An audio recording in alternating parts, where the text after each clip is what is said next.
Part 1. From San Francisco to London.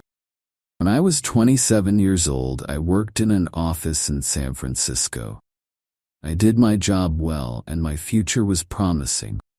I was alone in the world, and I was happy. On Saturday afternoons, I didn't work. I sailed my little sailboat on San Francisco Bay. One Saturday afternoon, I sailed out too far. The strong afternoon wind pushed my sailboat out of the bay into the Pacific Ocean. That night, when I had lost all hope, a small British brig saw me and took me on board. The brig was sailing to London. The voyage was long and stormy. I worked as a sailor to pay for my trip. When I arrived in London, my clothes were old and dirty. I had only $1 in my pocket. With this $1, I ate and slept the first 24 hours. During the next 24 hours, I didn't eat and didn't sleep. At about 10 the following morning, I went to Portland Place. I saw a child walking past, holding a big pear. The child ate one small piece and then threw the pear onto the street. I stopped and looked at it. I was very hungry, and I really wanted that pear, but every time I tried to get it, someone passed by and looked at it. I quickly turned in the other direction and waited for the person to pass by. I tried again and again to get that pear. The same thing happened. I was desperate. I decided to get the pear and not to worry about the people who saw me. At that moment, a gentleman opened a window behind me and said, "Come in here." A well-dressed servant opened the door. He took me to a beautiful room where two old gentlemen were sitting and discussing something important. Their breakfast was on the table. I was very hungry, and I stared at their breakfast. I want to tell the reader that the two gentlemen had made a bet several days before. I knew nothing about the bet until later. Let me tell you what happened. Part 2. An unusual bet. The two old gentlemen were brothers. For several days, they argued about a very strange subject. They decided to end their argument with a bet, as the English usually do. The following was the subject of the bet. Bank of England issued 2 banknotes, £1,000,000 each, for a public transaction with a foreign country. England used one banknote, the other remained in the bank. At this point, Brother A said to Brother B, "An honest and intelligent stranger arrives in London without a friend and without money, except for the £1,000,000 banknote, he will starve to death." Brother B answered, "No, I don't agree." Brother A said, "If he goes to the bank or anywhere else to change this big note, police will put him in prison. Everyone will think he stole it." They continued arguing for days until Brother B said, "I'll bet 20,000 that the stranger will live for 30 days with the banknote, not go to prison." Brother A accepted the bet, went to the bank, bought the 1,000,000 banknote. After he returned home, he prepared a letter. Then the two brothers sat by the window and waited for the right man for the bet. They saw a lot of honest faces go by. They were not intelligent enough. Several faces were intelligent. They were not honest. A lot of faces were honest and intelligent, but they were not poor enough. Other faces were honest, intelligent, and poor, but they were not strangers. When they saw me from the window, they thought I was the right man. They asked me questions, and soon they knew my story.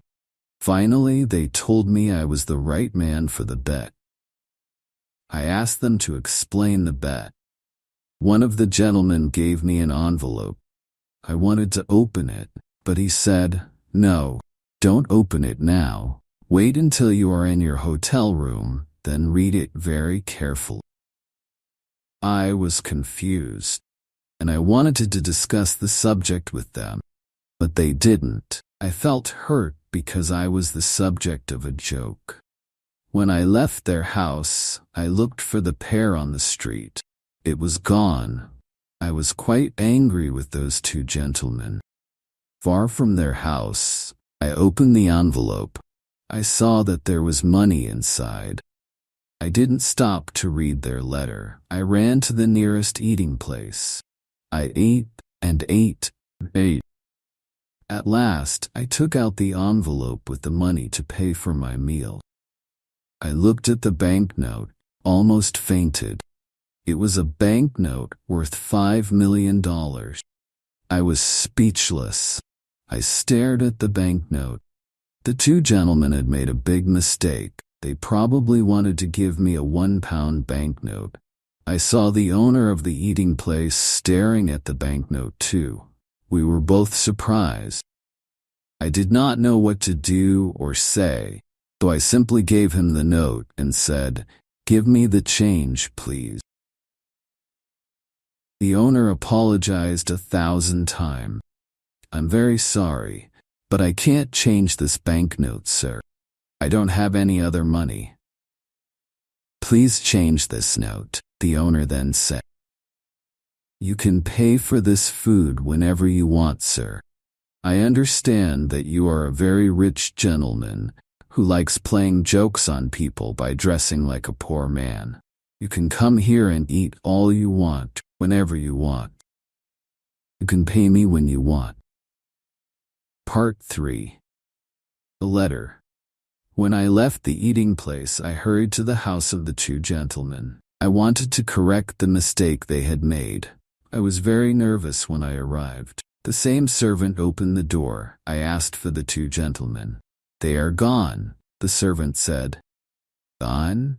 Gone where?" "Oh, on a journey. But where did they go?" "To the continent, I think." "The continent? Yes, sir. When will they return?" "In a month." "A month? Oh, this is awful. How can I talk to them?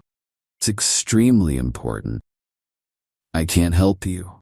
I don't know where they are, sir." "Then I must see a member of the family." "All the family are away. They're in Egypt and India, I think." Before leaving, the two gentlemen made an enormous mistake. "They will certainly return home tonight. Tell them that I came here to correct the mistake. I will return tomorrow." "I'll tell them if I see them, but I won't see them, sir." "You must not worry because everything is all right. They will be here on time and they will see you then. Goodbye." I was confused. My head was in a fog. I did not understand what the servant told. I remembered the letter. This is what it said. "You are an intelligent and honest man. You are also poor and a stranger. In this envelope, you will find some money. It is yours for 30 days. At the end of 30 days, return to this house. I have a bet on you. If I win this bet, you can have any job with any salary you want." There were no signatures, no address, no date on the letter. How strange. I didn't know what to think. I went to a park, sat down, and thought about what to do. After an hour, I reached the decision that follows. The two old gentlemen are playing a game that I don't understand. They are betting on me. But at that time, I didn't know anything about the details of the bet. If I go to the Bank of England to return the banknote, the bank will ask me lots of questions. If I tell the truth, no one will believe me.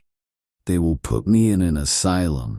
If I tell a lie, police will put me in prison.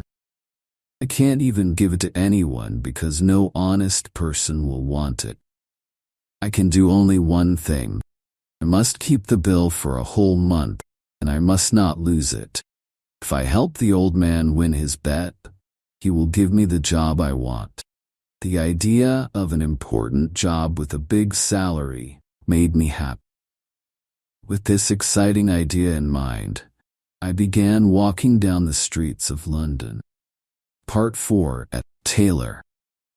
Every time I passed in front of a tailor, I wanted to enter and buy some new clothes, but I had no money to pay for them.